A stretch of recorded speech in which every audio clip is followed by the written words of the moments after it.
એક હીરા વેપારી પાસેથી 1.35 કરોડના હીરા ઉધારમાં ખરીદી તેમાંથી 1 કરોડથી વધુની રકમ ન ચૂકવી છેલ્લા 1.5 વર્ષથી નાસ્તા ફરતા મુખ્ય આરોપીને આર્થિક ગુના નિવારણ શાખાએ નાટકીય ઢબે ઝડપી પાડ્યો છે।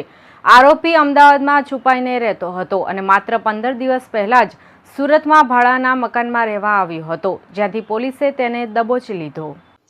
આ સમગ્ર મામલે હીરા વેપારી મિલન અમૃતલાલ દોશીએ આર્થિક ગુના નિવારણ શાખામાં ફરિયાદ નોંધાવી હતી। ફરિયાદ મુજબ આરોપી જીમિત જીતેન્દ્રકુમાર સવાણીએ તેના પિતા જીતેન્દ્રકુમાર અરવિંદલાલ સવાણી અને ભાઈ ઋત્વિક જીતેન્દ્રકુમાર સવાણી સાથે મળીને આ કૌભાંડને અંજામ આપ્યો હતો। આરોપી જીમિત સવાણીએ ફરિયાદી મિલનભાઈનો સંપર્ક સાધ્યો હતો અને પોતે તેના પિતા અને ભાઈ સાથે મુંબઈના હીરા બજારમાં નેચરલ ડાયમંડનો છૂટક વેપાર કરતા હોવાની ઓળખ આપી હતી। તેણે વેપારી સિરસ્તા મુજબ 45 થી 60 દિવસમાં પેમેન્ટ ચૂકવી દેવાની ખાતરી આપીને મિલનભાઈનો વિશ્વાસ કેળવ્યો હતો। આ વિશ્વાસના આધારે મિલનભાઈએ તારીખ 30/4/2024 થી તારીખ 26/9/2024ના સમયગાળા દરમિયાન આરોપીઓને કુલ રૂપિયા 1,35,72,580ની કિંમતના નેચરલ ડાયમંડ LB હીરાનો માલ 30 થી 45 દિવસની ઉધારી ઉપર રૂબરૂ તથા આંગડિયા મારફતે મોકલ્યો હતો। શરૂઆતમાં આરોપીઓએ વિશ્વાસ જાળવી રાખવા માટે ટુકડે કુલ રૂપિયા 34,79,800નું ચૂકવણું કર્યું હતું, પરંતુ બાકીની નીકળતી માતબર રકમ 1,92,780 ચૂકવવાનો સમય આવ્યો ત્યારે તેઓએ ગલ્લા તલ્લા કરવાનું શરૂ કર્યું। તેઓ અલગ અલગ બહાના અને વાયદાઓ આપીને સમય પસાર કરવા લાગ્યા હતા। જ્યારે ફરિયાદીએ ઉઘરાણી માટે દબાણ વધાર્યું ત્યારે આરોપી જીતેન્દ્રકુમાર સવાણીએ વોટ્સએપ પર એક હાથથી લખેલી હિસાબની ચિઠ્ઠી મોકલી, જેમાં તેણે માત્ર 81,78,137 જ બાકી હોવાનું જણાવ્યું, જે મુજબ મૂળ રકમ કરતાં ઓછું હતું। મિલનભાઈએ જ્યારે ફોન કરીને સાચા હિસાબની વાત કરી ત્યારે આરોપીઓએ થોડો સમય આપવા જણાવ્યું અને પૂરેપૂરું પેમેન્ટ ચૂકવી દેવાનો વાયદો કર્યો હતો। આ પછી ત્રણેય પિતા પુત્રોએ ફરિયાદીનો ફોન પર નંબર બ્લોક કરી દીધો અને સંપર્ક તોડી નાખ્યો હતો। આ રીતે હીરાનો માલ પચાવી પાડી તેના પૈસા અને સંપર્ક તોડી નાખ્યો હતો અને આ હીરાના પૈસા અંગત ઉપયોગમાં વાપરી નાખીને તેઓએ ફરિયાદી સાથે ગંભીર વિશ્વાસઘાત અને છેતરપિંડી કરી હતી। ફરિયાદ નોંધાયા બાદ આર્થિક ગુના નિવારણ શાખાએ તપાસનો ધમધમાટ શરૂ કર્યો હતો, પરંતુ મુખ્ય આરોપી જીમિત સવાણી છેલ્લા 1.5 વર્ષથી પોલીસ પકડથી દૂર હતો। તે પોતાની ઓળખ છુપાવીને અમદાવાદમાં રહેતો હતો। પોલીસને બાતમી મળી હતી કે જીમિત સવાણી તાજેતરમાં સુરત આવ્યો છે। બાતમીના આધારે પોલીસે બોજ ગોઠવી અને જાણવા મળ્યું કે તે 15 દિવસ પહેલા જ વેસુ વિસ્તારમાં આવેલી જસ રેસિડેન્સીમાં ફ્લેટ ભાડે રાખીને રહેવા લાગ્યો હતો। પોલીસે ત્વરિત કાર્યવાહી કરીને તેને તેના ભાડાના મકાનમાંથી જ દબોચી લીધો હતો। પોલીસ તપાસમાં સામે આવ્યું છે કે આરોપીઓએ ખરીદેલા માલની વેપારી ધારાધોરણ મુજબની ચિઠ્ઠીઓ પર સહીઓ પણ કરેલી હતી, જે એક મજબૂત પુરાવો છે। હાલ પોલીસે આરોપી જીમિતની ધરપકડ કરી છે અને આ કૌભાંડમાં તેના પિતા અને ભાઈની સંડોવણી અંગે ઊંડાણપૂર્વક તપાસ હાથ ધરી છે। સુરત શહેર ઇકોનોમિક ઓફેન્સિવ વિંગ દ્વારા એક આરોપીની ધરપકડ કરવામાં આવી છે। આજે બનાવની હકીકત એવી છે કે જે મિલન દોશી નામના જે વ્યક્તિ છે એ નેચરલ ડાયમંડ LP એ ડાયમંડનો વેપાર કરે છે। એમને જીમિત જીતેન્દ્ર સવાણી નામના એક વ્યક્તિ જે મુંબઈમાં રહે છે એમણે મળવા આવ્યા હતા અને એમણે મુંબઈથી એમના ફાધર જીતેન્દ્ર સવાણી અને એમનો બ્રધર ઋત્વિક સવાણી આ ત્રણેય બાપ દીકરા મળીને ડાયમંડનો ધંધો કરે છે અને ઉધારીમાં માલ સુરત ખાતેથી અલગ અલગ વેપારી પાસેથી ખરીદે છે અને એમને વિશ્વાસ આપીને મિલનભાઈ દોશીને વિશ્વાસ આપીને સપ્ટેમ્બર 2024 એપ્રિલ 2024થી સપ્ટેમ્બર 2024ની વચ્ચે 5 મહિનાના સમયગાળામાં 1,35,00,000 રૂપિયા જેટલો હીરાનો માલ એમની પાસેથી ઉધારીમાં ખરીદ્યો હતો।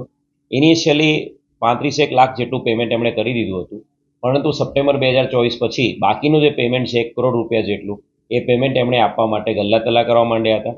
કોન્સ્ટન્ટ ફરિયાદી છે એ મુંબઈ ખાતે જઈને પણ આરોપીને મળ્યો હતો। ત્રણે આરોપીને પેમેન્ટ બાબતે એણે કોન્સ્ટન્ટ ફોન કરી રહ્યો હતો, પરંતુ આરોપીઓએ પૈસા આપવા માટે સદંતર ના પાડી હતી। એમણે એમના ફોન બંધ કરી દીધા હતા અને ફરિયાદીનો ફોન નંબર પણ બ્લોક કરી દીધો હતો। બનાવની ગંભીરતાને ધ્યાને રાખીને પોલીસ કમિશનર ગેહલોત સાહેબ દ્વારા આ જે ફરિયાદી છે એની અરજીની તપાસ સુરત શહેર ઇકોનોમિક ઓફેન્સ વિંગમાં આપવામાં આવી હતી અને તલસ્પર્શી તપાસ કર્યા બાદ આ બનાવ અનુસંધાને ઓગસ્ટ 2025માં ગુનો દાખલ કરવામાં આવ્યો હતો। ગુનાની અંદર જીમિત સવાણી, જીતેન્દ્ર સવાણી અને એના બ્રધર ઋત્વિક સવાણી ત્રણેય બાપ દીકરા વિરુદ્ધમાં ગુનો દાખલ કરવામાં આવ્યો હતો અને સ્પેશિયલ ટીમ અલગ અલગ જગ્યાએ મુંબઈ જ્યાં આરોપી હોવાની શક્યતાઓ છે એમાંથી જે મુખ્ય આરોપી જીમિત છે અમદાવાદ ખાતે નોકરી કરતો, અમદાવાદમાં પણ તપાસ કરવા માટે ટીમ મોકલી હતી. અને આરોપી રિસન્ટલી છેલ્લા 15 દિવસથી સુરત ખાતે વેસુ વિસ્તારમાં કોઈ એક ફ્લેટમાં ભાડે રહેવા આવ્યો હોવાની ચોક્કસ હકીકત આધારે આરોપી જીમિત સવાણી જે મુખ્ય આરોપી છે એને પકડી પાડવામાં સુરત ઇકોનોમિક ઓફેન્સ વિંગને સફળતા મળી છે. આરોપી જે છે એ રિસન્ટલી છેલ્લા એકાદ વર્ષથી એ આ જે બનાવ બન્યો ત્યારબાદ અમદાવાદ ખાતે કોઈ કંપનીમાં જોબ પર લાગી ગયો હતો અને છેલ્લા 15 દિવસથી સુરત ખાતે આવીને અહીંયા ભાડે રહેવા માંડ્યો હતો અને આરોપીને જીમિત સવાણી છે એને પકડી પાડવામાં આવ્યો છે. આ ગુનામાં અન્ય 2 આરોપી જીતેન્દ્ર સવાણી અને જીમિતના બ્રધર ઋત્વિક સવાણી એ બંને હજુ પણ પોલીસ પકડથી દૂર છે અને ભવિષ્યમાં આ આરોપીને પણ પકડી પાડવા માટે ટીમ અલગ અલગ જગ્યાએ રવાના કરવામાં આવશે. આ જે બનાવ બન્યો છે એમાં જે આપણા ફરિયાદી છે એ વિશ્વાસમાં રહી ગયા છે અને મીડિયા મિત્રોના માધ્યમથી હું આવનારા દિવાળીના તહેવારોના કારણે પણ જે પણ લોકો ટેક્સટાઇલમાં હોય કે હીરામાં હોય કે કોઈ પણ જગ્યાએ બિઝનેસ કરે છે તો કોઈ પણ વ્યક્તિને આપ ઉધારીમાં કે ચિઠ્ઠી ઉપર કંઈ પણ માલ આપો છો તો એ વ્યક્તિની જે વ્યક્તિ છે એની ઓથેન્ટિસિટી એ માણસ ઓથેન્ટિક છે એની ખરાઈ કરી લેવી જોઈએ. આપ કોઈ એજન્ટ મારફતે પણ જો માલ સપ્લાય કરો છો તો એજન્ટ કે બ્રોકર એ માણસ સાચો છે એની પણ ખરાઈ કરી લેવી જોઈએ. અને સાથે સાથે કોઈ પણ બ્રોકર કે કોઈ પણ વ્યક્તિ જે આપની પાસે માલ ખરીદવા આવે છે તો એ વ્યક્તિએ અન્ય લોકો સાથે ધંધો કર્યો હોય કે બિઝનેસ કર્યો હોય તો એવા 3 થી 4 વધુમાં વધુ માણસો જેની સાથે એણે પહેલાં પાસ્ટમાં બિઝનેસ કર્યો હોય એની પાસે તેના રેફરન્સ લેવા જોઈએ અને વ્યક્તિ કેવો છે એ બાબતે એની 100% એની ખાતરી કરી લેવી જોઈએ.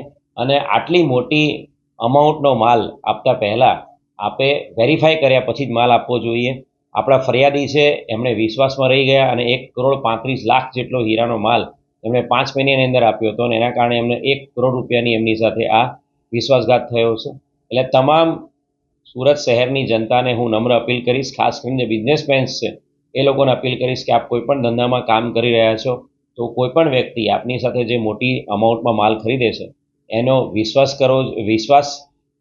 ન કરતા સૌથી પહેલાં એની ખરાઈ કરી લેવી જોઈએ. અને અન્ય રાજ્યમાં જો કોઈ વ્યક્તિ આપની પાસે માલ માંગે છે તો અન્ય રાજ્યના પણ એના રેફરન્સીસ વેરીફાઈ કરી લેવા જોઈએ. અને કોઈ પણ માલ જો આપો છો તો આપ GST નંબર, એનો પાન કાર્ડ નંબર, એનો આધાર કાર્ડ નંબર અને એની બેઝિક ડિટેલ આપણે વેરીફાઈ કરી લેવી જોઈએ. Bureau report LK star news Surat.